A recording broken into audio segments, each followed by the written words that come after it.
Hi, folks. Good morning, good evening, good afternoon, wherever you're joining us from. And welcome to this new edition of the RiseUp Radio. And today is a very special one. We have a very special person along with us today. And I'm going to briefly introduce him. But before, once I do that, he's obviously going to talk a little bit more about himself.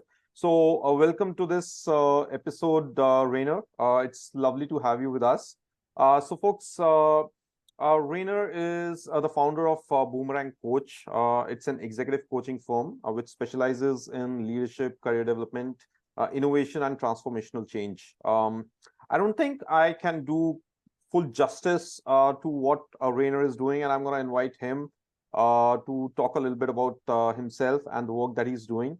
And then we are going to jump right into the topic for today, which is a very interesting one. And I can say an evergreen one, which is emotions and workplaces, right? So, Reiner, welcome. And if you could tell a little bit about yourself to our listeners, that would be lovely. Thank you, Ashish. It's a pleasure to be here and have this conversation with you around emotions in the workplace and in leadership, particular at the workplace. So you already said what I'm doing today. I founded BoomerangCoach. I'm the CEO, and I'm also the executive coach, focusing on leadership development, in innovation and transformational change. Obviously, career development and helping people in that process is a big part of it. My background is I have started companies within large corporations like software companies and helped grow them worldwide, globally for many, many years. At Hewlett-Packard, I helped to start HP's the software business and worked there for 24 years in different leadership roles, and helped to grow them into a multi-billion-dollar business, one of the largest software companies at that time when I left HP and to start my own business. In those different leadership roles, what I enjoyed most is really developing people and seeing people grow from entering the workforce to their first leadership position and help them grow. And I would say helping people grow is one of the most wonderful thing a leader can do to create loyalty. Correct. People want to work for leaders, for managers who help them to fulfill their aspirations. Sometimes it's even helping them to figure out what their aspirations are when it comes to their career. And that's just a wonderful thing. It serves two purposes. It's one, you create a great team, like a high-performing team, but you also create long-term loyalty. So I had situations where I changed leadership positions over the years. Even running my own company, still I have people working for me that worked for me or with me many, many years or some are decades ago around the world. So that's a wonderful thing. Awesome. Great. Well, I'm sure our listeners are gonna have a field time today listening to your insights. So I'm gonna jump straight into it, and I'm not gonna beat around the bush. Emotions in workplaces, right? There's a big myth that is prevalent, in the corporate world, that emotions have no space in workspaces and businesses. What's your take on it?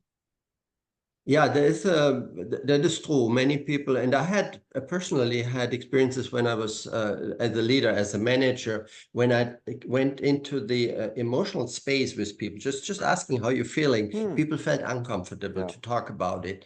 Over the last, I would say, since the early 90s, mid 90s, it changed somehow with some new research and books coming out in emotional psychology and so on. But it's not necessarily that the way we have been educated around emotions has changed. Emotions is a kind of a language to talk in terms of emotions. There's over 250 emotions. There's even a little bit of cultural difference from culture to culture. There's the emotions defined like that. I come from Germany originally, that are defined in German, but that don't exist in English or maybe in another language. And so sometimes I gain only an insight if I talk to a German person to be able to express that emotion. It's very interesting, and I know that from Arabic and from in the Chinese culture and so on, Japanese and so on, talking with colleagues.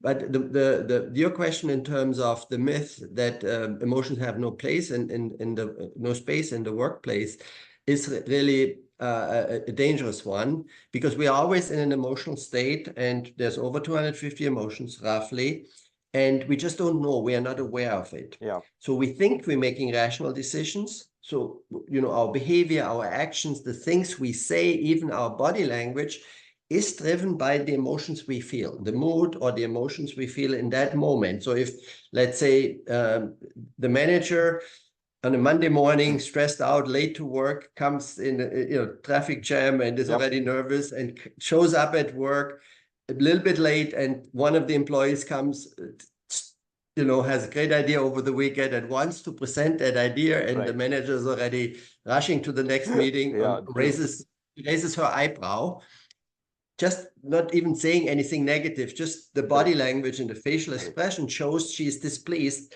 with this employee coming with an idea, and so cheerfully. That employee is not going to make another proposal for a long time, right? Because it's but this is an unawareness of the manager, of the emotional state, rather than to say, okay, take a minute to breathe, shift my emotional state so that I can listen, or I can even have a conversation and say, it's not a good time right now. I'm interested in your proposal.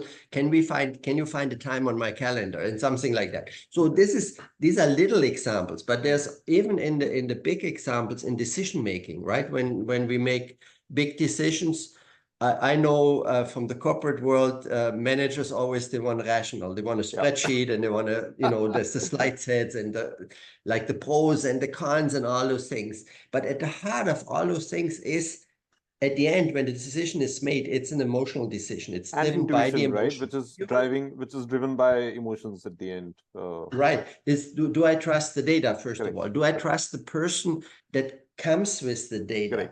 Do I trust that, in terms of, if we are like you start a new business, let's say a new business idea and so on. Do I trust myself to be able to execute? So it kind of goes back to self-trust. There's always emotions. Am I optimistic? How optimistic, how the future is going to turn out.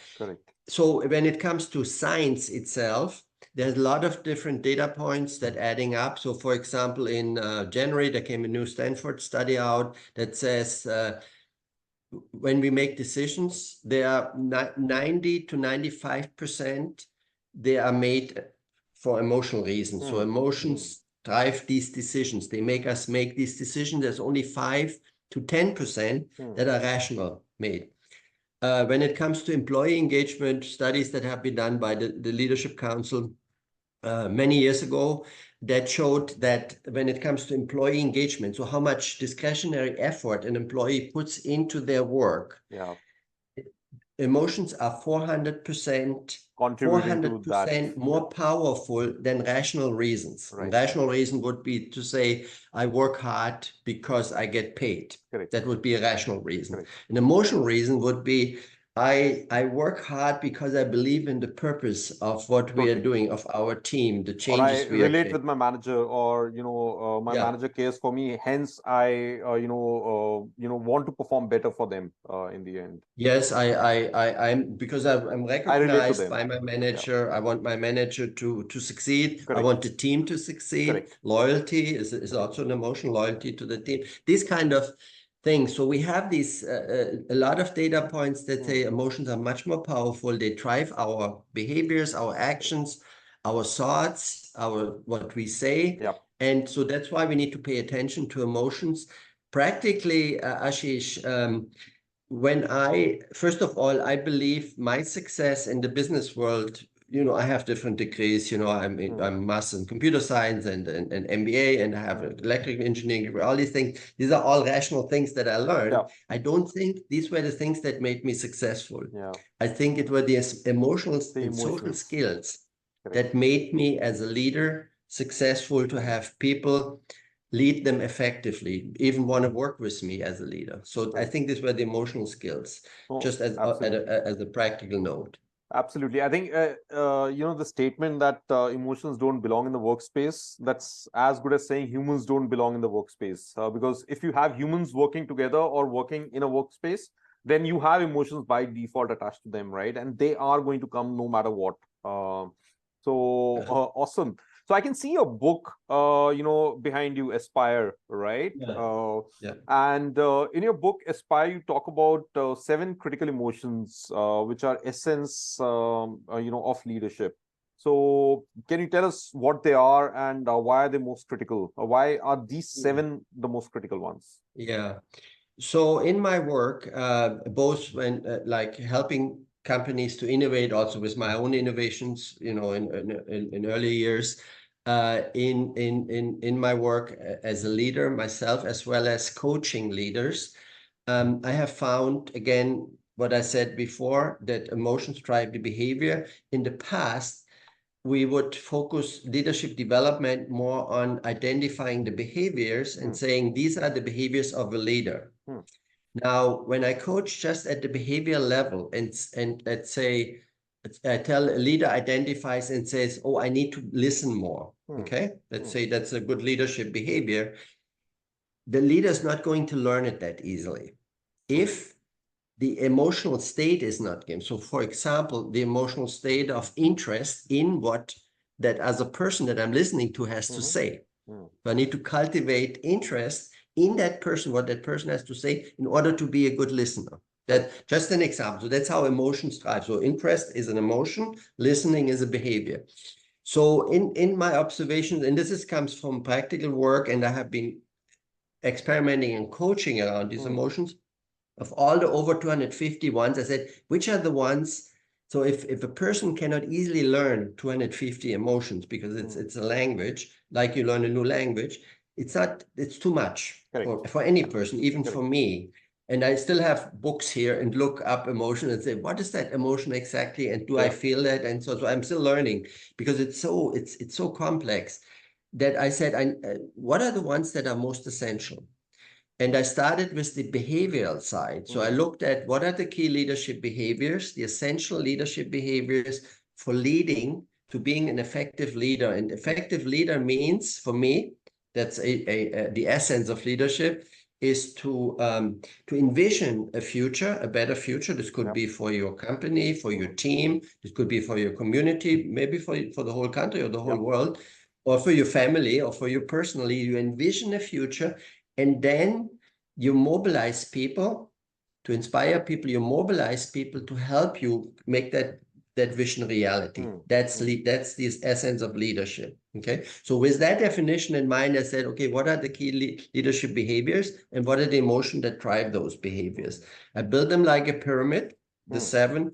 The first 3, these are come in pairs of emotions and leadership behavior. The first 3 are really designed to understand better the people that you're leading, the stakeholders, as well as the systems in which you are working, the problems you try to solve, the complexity, the solutions, and so on. So the first 3 are designed for that. And the first 3 emotions are empathy.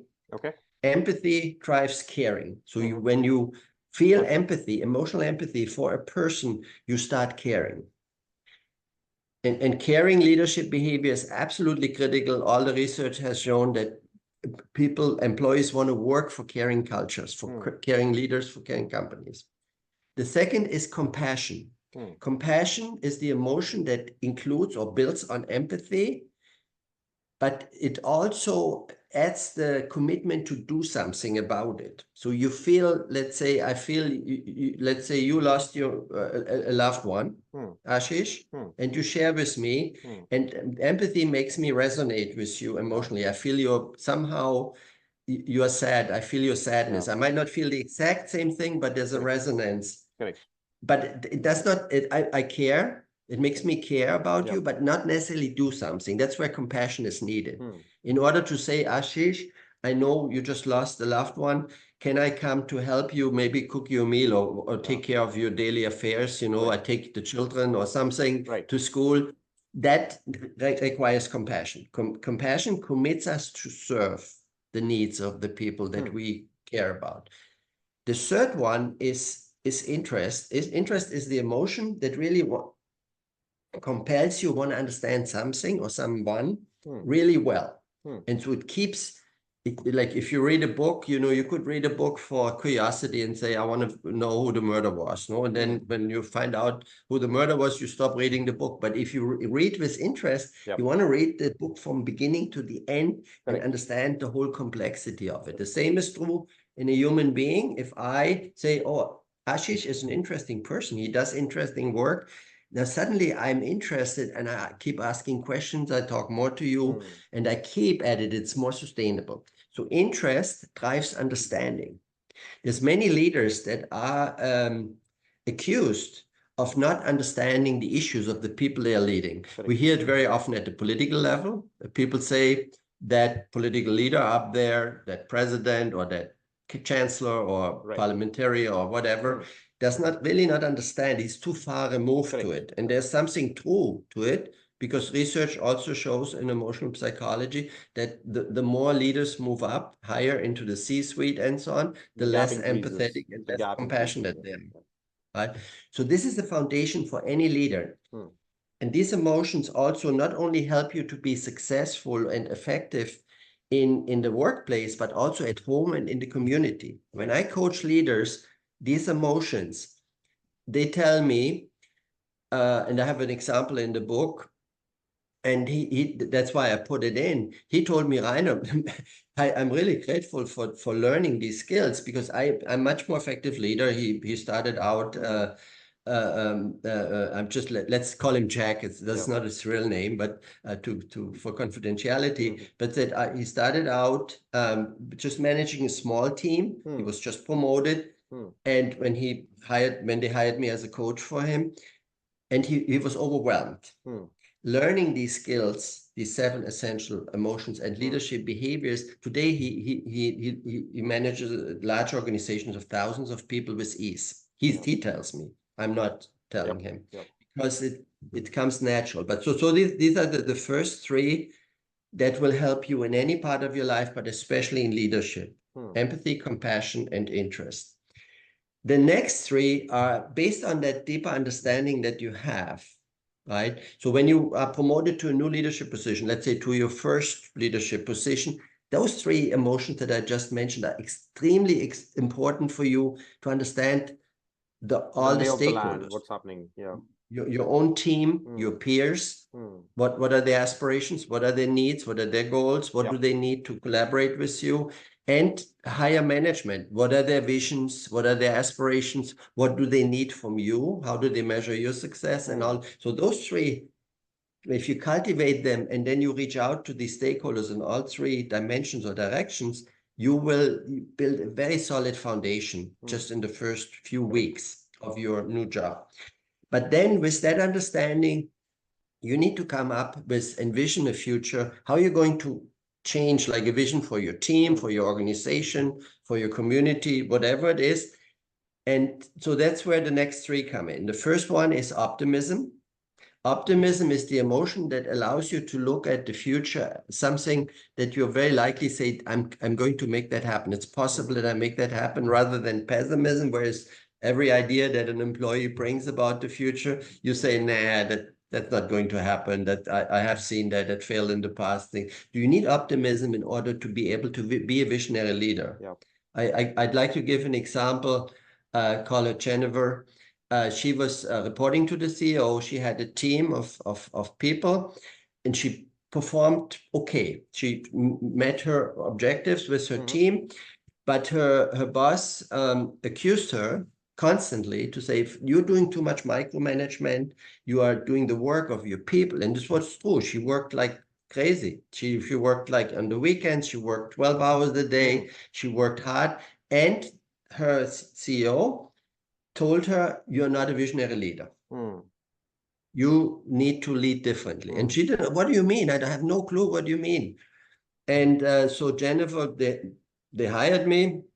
We had the conversation with the CEO. So for me to understand what's going on, I asked Jennifer after the meeting with the CEO, how are you feeling now towards in this conversation with your boss? She couldn't name the emotions, that's we talked before about, because people have not learned to think To emotionally. label them, yeah. Right. And so I tried to give her some clues. I said, based on the language that I heard between the two of you, it looks like you feel a lot of resentment towards her. And she said, that's it. And we talked a little bit about what resentment means. It's the emotion of the victimhood. So somebody did something bad to me and it doesn't feel fair and so on. And that's exactly how Jennifer felt. And so resentment is an emotion that takes you into the past. Somebody did something in the past to me, and I want to make it right. And your mental energy goes into trying to think about, how can I make this right? How can I make this fair? How can I pay my boss back and show her that she's not right, and things like that. Takes all the mental energy in the past. So when Jennifer, I told her, look, in this emotional state that you are in, you seem to be very deep into resentment, and it occupies your mental energy. You are not able to think about the future. You're not able to be optimistic, to feel optimism, because this emotion of the past pulls you back, and you need emotion that associate with the future, hope, optimism, these types of things. And when she understood it, she then asked her, how can I learn this? How can I learn? Said, well, first you need to get over resentment. So I did some practices with her, moving to acceptance and then moving to optimism. So we did these practices, and within a very short time, she changed totally as a leader. Jennifer today, again, not her real name, she moved on. She got promoted and she moved on. And now she's president of a very large organization and doing really very well because of that emotional shift she did. So then the first of the next three is optimism, which allows you to envision, to think about the future for visioning. Now, when you have a vision, you want to have people, as I said, the essence of leadership is then to mobilize people to help you. And in order to mobilize people, to help you make your vision reality, you need to inspire. The emotion of inspiration. Inspiration is more than just motivation. Motivation very often is extrinsic, while inspiration is more intrinsic. And the way you do it is, as a leader, that the vision that you have is based on the first three emotions that you practiced before, to really understand what do my stakeholders aspire to, and what are the higher aspirations they have. So if you align the vision that you have for your organization or for your team with the higher aspirations of your team members, if you can make that connection, people will be totally fired up. They will be inspired to help you make that vision a reality if they see that connection. So that's one way. There's other ways you can inspire, but that's one very powerful way. So inspiration mobilizes people. That's the second of the next three. Now, if you have mobilized people, let's say they all show up and say, Ashish, I'm here, I want to help. Let's pull up the sleeves. You still need to coordinate effective actions. You need to create plans. You need to set goals. People need to collaborate effectively, and you need, as a leader, to facilitate that effective collaboration. The emotion that's most important for effective collaboration is trust.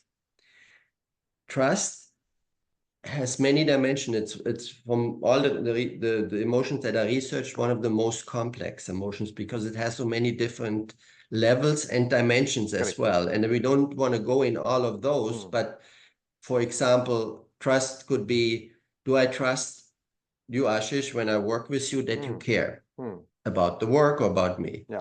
Do I trust that you mean what you say? Let's make you, do I believe you, right? That I do you have integrity? Do I trust that you're competent? If you say, Ashish, I can do this job and I can deliver this, let's say you're a software developer and I ask you to develop a piece of software and you promise, oh, I have that software ready on Monday. Do I trust that you have the competence to do that? Have it on Monday or not? Yeah, correct. Yeah. And then there's reliability, right? It's kind of, oh yeah, you can do it, but Ashish, maybe, I have seen Ashish do it, but sometimes he's not delivering on time. So so do I trust that you're reliable? So you have these different levels, and it's very important to distinguish them as a leader so that you can coach the right one. If you just say, I don't trust you, that person does not know what do you mean, you know, what don't you trust, right? Because we don't trust typically in all them. It's typically one or two of those layers. The person, I'm not sure if the person is reliable, not sure, you know, like I always love the example of my barber, right?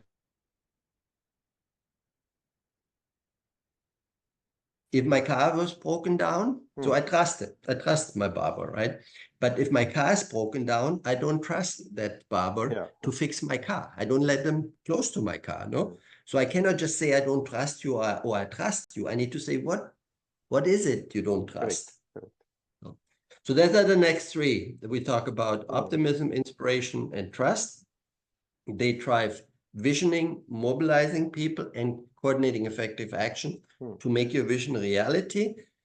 Then let's say you have wonderful plans, you execute, everything is going great, and you come Monday morning to work and something terribly happens. The competitor, you know, showed up that wasn't there before, or some acquisition happened.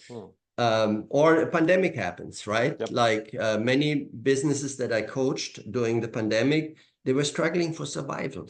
Suddenly, the plans they had put in place at the January 1st to execute for the year in March or April or May didn't matter anymore. It was they had to change completely their strategy and their plans. They had some had to lay off people to make it, or furlough, or reduce work hours. Think just like to make it their paychecks. But in order to deal with these setbacks, with roadblocks, sudden changes in the environment, a leader needs to be resilient. That's the leadership behavior, to not being thrown off, and also fuel resiliency. Make sure that the team is also resilient. And research has shown that the emotions that most support resiliency is positivity. That's a whole palette of positive emotions. They include some of the ones that I mentioned before, like optimism, inspiration, or interest, but they also include joy, awe, gratitude, and many others. So you as a leader, you can cultivate emotions that purposely fuel and foster resiliency. And it has been measured that these positive emotions affect resiliency in terms of coming back from setbacks, both mentally as well as physically. They have even measured the heart rate and things, how quickly the heart rate normalized after, let's say, a setback. And the same is true for decision making and everything. So it's you know, you come into environments that are very negative because it's a stressful environment, and people they're not very resilient. If you work in a negative and a toxic environment and the boss is grumpy all the time, versus you come in an environment where there's a little bit of positive, you know, emotional state, you mix the hard things, the difficult moments, with some moments of joy, moments as well. Moments of joy and lighthearted moments. To have more balance. And there's ratios that have been found out by different researchers. One is a ratio of 3 to 1, you know, feeling 3 times more positive emotions than negative emotions, or more. There's the other research that says, you know, 5 to 1 and so on. So I err on the higher side. But the listeners, I would recommend just to observe themselves, how they feel during a day, and say, am I too negative? And how does that affect everybody else, my behavior towards everybody else? And does that help me to be an effective leader, an effective friend, an effective community member? Or does it not help, right? Damage my relationships and so on. Interesting. Right. So thank you for taking us through those 7 emotions, Reiner. Now, I'm sure you worked with a lot of leaders, and you already shared a few examples with us, you know, while helping them build this competence in them, right? But what do you think they struggle with the most in this transition, where they just start, right? And what is it that holds them back? When you say transition, you mean when you transition into Becoming more leadership emotionally roles? competent, yeah. How to become more emotionally competent. Yeah. So one exercise I do, this is very interesting. This is a very important question because not everybody's the same. Everybody has a different history, right?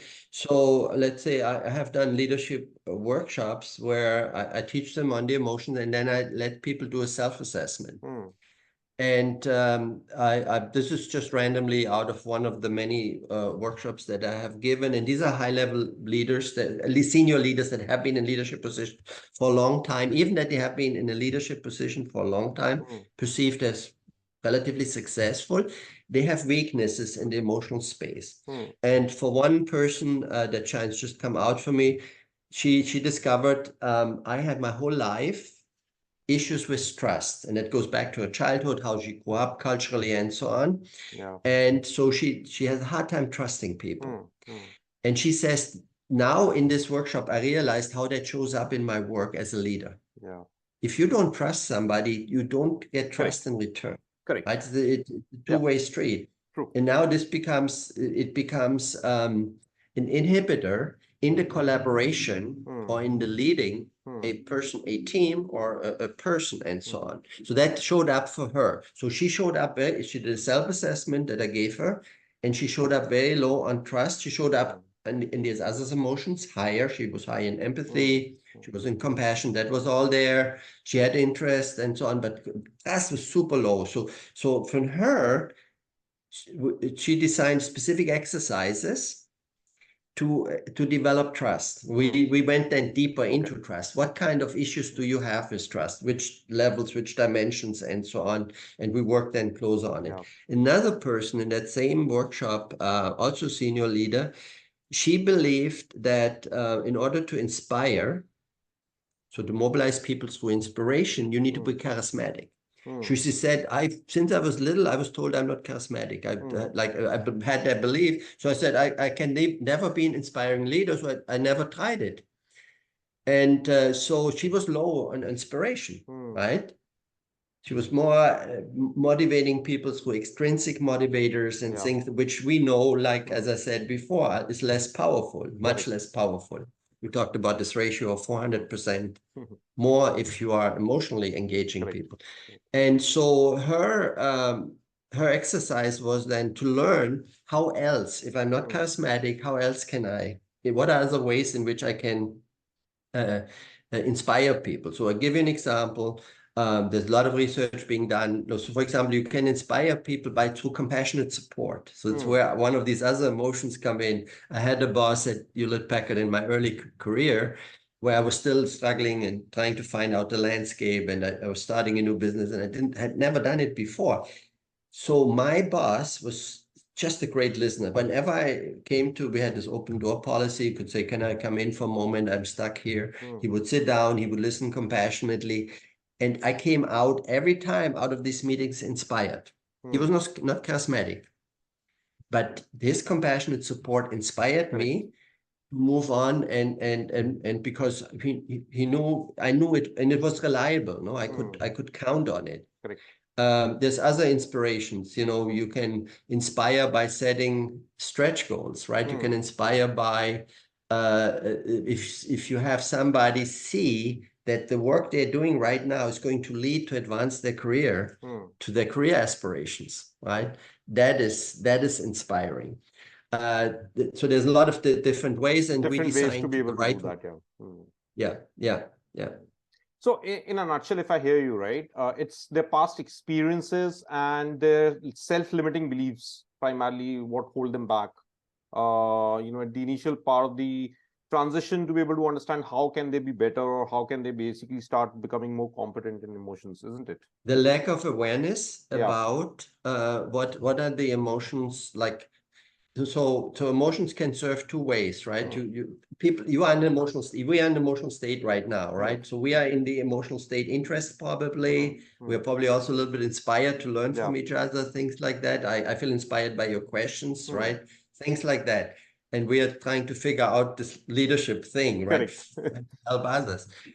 But so we're always in this emotional state, and that we can be, there's emotions that hold us back from what we need to do, what we need to do in this moment, and there's emotions that drive what we need to do. So back to your question, I would say that my single answer, if there was one answer thing, is the awareness about the emotional state somebody is in themselves, as well as the emotional state of the others, and how these emotions affect their behavior, and then how you can shift. So I would say that's the biggest barrier or the biggest challenge moving into learning about emotions.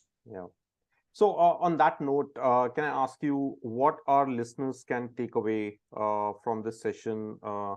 Can there be, is there a framework or let's say a quick tool that you can give to them today? I know it's not a quick journey, but how can they get started, right? If they have 5-10 minutes and they want to get started or become more self-aware about themselves and their own emotions and where they stand in terms of these emotions, what can they do? Can you give us something? That's a wonderful question. I always like easy, quick things to do. So that's the way I structured the Aspire leadership model in the book.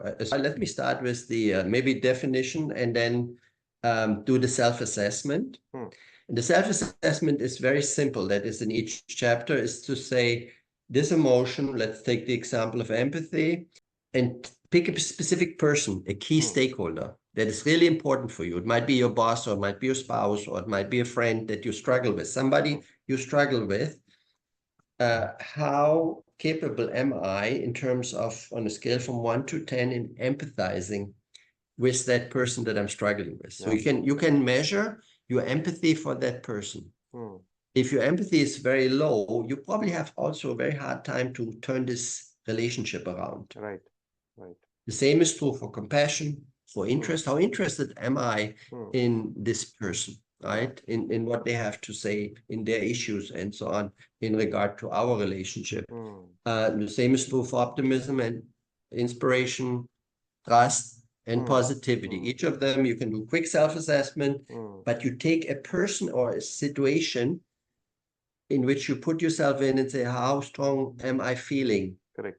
This in this moment, and it is not scientifically accurate, but in all the tests that I have done, people then they understand it's close. itself. I mean, obviously it's good enough to get started, right? I mean, it need not be 100% accurate, and you're not looking for 100% accuracy here anyway. So and then you can say, okay, let's go into the chapter, which I have a lot of best practices that I collected over the years and I put into Aspire, which, by the way, it's available on Amazon. People can also go to my homepage, sorry, to my website, Reiner Lomb, that's my first name and last name, .com. And there on my book page, they can, look up. They can even download a free excerpt of the book, a summary, and so on from there as well. Got it. Awesome. Well, there you have it, folks. I mean, this is a very quick, quick check of where do you stand on these emotions. So thank you, Reiner, for sharing that. Right. I'm curious. Do we still have time that I can ask you a question? We do. Because obviously we had earlier conversations about Risley and I love the work that you're doing, trying to make leadership development accessible for everybody. It's kind of, I call it democratization. Actually, we use the same word. I love that because everybody should have access to that knowledge. The world would change if we do that, right? That's also my mission, to mobilize leaders, no matter where they are. I believe everybody can be a leader. It's just a question: how much change do I want to create? How big? Correct. How many people are involved? And providing them with that support system, right? That's basically what the core principle behind Risley is, Reiner. Basically, what we're trying to do is bring hyper-personalized learning and coaching to folks who don't get access to good quality coaching. Well, face it, coaching is awesome, right? I mean, you have experts like yourself, but coaching sessions cost a bomb, and not everyone can access that level of high quality coaching. So where do they go at the end, right? You either end up doing some kind of self-learning, which could be shooting in the dark. So if you have some guidance which can guide you towards, understanding what your challenges are, how should you look at your challenges, what skills you might be missing, then can you measure those skills, where do you stand in those skills, and then help you develop on those skills, right? I think that's primarily what RiseLee's mission is. Like you said, to be able to democratize leadership development, to be able to bring learning on these important topics to basically everyone in the organization, right? Yeah. I think it changes lives. And the reason why I'm saying that, and I mean that in a very emotional way, because I think my blessing has been, my good luck has been that I have worked for companies where I had access to leadership development to the best. At that time, these tools did not exist, but people, right, that were teaching it at universities and other places, and brought into the company. And I had the pleasure, I had the luck to have access to it. And that changed how I became as a leader, how effective I was doing and how successful I became because of these skills. My wondering was, because I picked up on your website, I looked at it and with a lot of interest and curiosity, that you mentioned that your platform providing these leadership skills to people that they can learn it is AI driven. And it triggered, I thought that makes total sense to me, right? It's kind of a learning system, right? Because it's ever changing and people can interact with it. Triggered the question about, we read these days that a lot of the professions that are in place today will not be in place in 20 years or even in 10 years. We don't know which one. That's a little bit... but yeah, it's going to change for sure. The job skills and the job market is going to change for sure. Yeah. And I have been reflecting on it in terms of what we are talking here about leadership skills and skills in the workplace in general. You don't have to be a formal leader that these things are beneficial for you, like learning these 7 essential emotions for leading positive change. They are beneficial for anyone, no matter in where you are in society. And I've been thinking about people asking, if I don't know, young people that come to me and say, if I don't know what professions will be around in the future, what should I study? What should I learn today to invest in the future? And so I tell them, investing in emotional skills, to think the skills that we talked here about will help you in any kind of profession. Because you're going to have to deal with people. That's not going to change. That's not going to be replaced for sure.